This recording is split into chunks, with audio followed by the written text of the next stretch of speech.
Elisabeth Borne doit faire face lundi à 2 nouvelles motions de censure à l'Assemblée, des ripostes sans grande chance de succès au 49.3 utilisé sur le volet de recettes d'un budget de la sécurité sociale jugé insuffisant par les oppositions.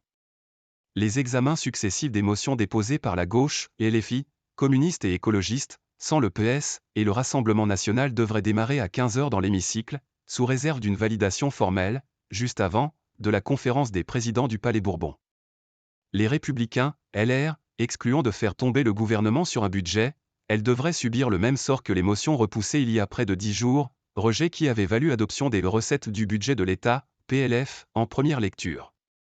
L'engrenage devrait ensuite se poursuivre, après l'examen des motions lundi, l'article 49 alinéa 3 de la Constitution pourrait être brandi à nouveau dès le soir même ou mardi au plus tard, selon une source ministérielle. Cette fois-ci sur le volet dépenses du budget de la sécurité sociale, PLFSS, pour le faire également adopter sans vote, faute de majorité absolue du camp présidentiel à l'Assemblée. Il s'agirait du 15e recours à cet outil décrié par Elisabeth Borne, et du 3e sur les budgets de 2024 en première lecture. Suspense sur les franchises. Malgré nos ouvertures, une fois de plus, l'usage selon lequel les groupes d'opposition refusent de voter un budget, quel qu'il soit, a prévalu, a-t-elle lancé mercredi pour justifier son passage en force sur les recettes de ce PLFSS qui prévoit un déficit de la sécurité sociale de 11,2 milliards en 2024. Les oppositions, qui accusent le gouvernement de mépriser le débat parlementaire, sont résignées à un coup près éclair sur la suite du texte, sa partie dépenses.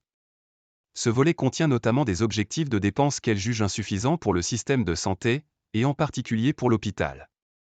Il comprend des mesures d'économie controversées, comme la possibilité de suspendre les indemnités journalières d'un assuré quand un médecin mandaté par son employeur juge son arrêt de travail injustifié. Ou la diminution du remboursement d'un assuré refusant un transport sanitaire partagé avec d'autres. Une autre mesure de responsabilisation a cristallisé une partie des débats, sans même figurer dans ce PLFSS, le doublement envisagé du reste à charge des assurés pour les médicaments, actuellement 50 centimes par boîte, et les consultations, 1 euro, rejetés par les oppositions comme les associations d'usagers. Effectivement, la modification des franchises et des participations forfaitaires est envisagée, a répondu le ministre des Comptes publics Thomas Cazenave, pressé de questions de députés de gauche comme de droite. Mais le ministre n'a pas assuré pour autant que cette mesure serait mise en œuvre, rappelant que d'autres pistes d'économie existaient, comme la baisse des prescriptions de médicaments. Et une hausse des franchises relève du domaine réglementaire, pas du PLFSS, a-t-il esquivé. Une incertitude reste aussi de mise pour une autre mesure explosive, la possible mise à contribution de l'Agirc-Arrco, la caisse de retraite complémentaire du privé. Préservatifs gratuits. Le gouvernement a certes renoncé à ce stade à imposer une ponction dans ce régime géré par les partenaires sociaux.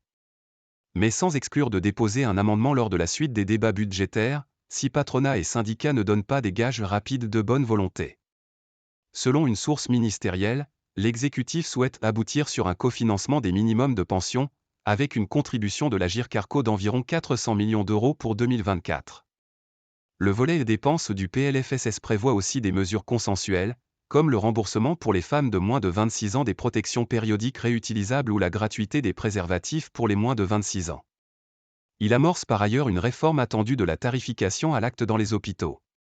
L'usage du 49.3 permet au gouvernement d'intégrer les amendements de son choix, y compris les siens, dans le texte sur lequel il engagera sa responsabilité. Dans ce volet dépenses du PLFSS, il a prévu par exemple d'ajouter l'octroi d'un statut temporaire de 5 ans au cannabis thérapeutique, dans l'attente d'une décision d'autorisation des autorités européennes.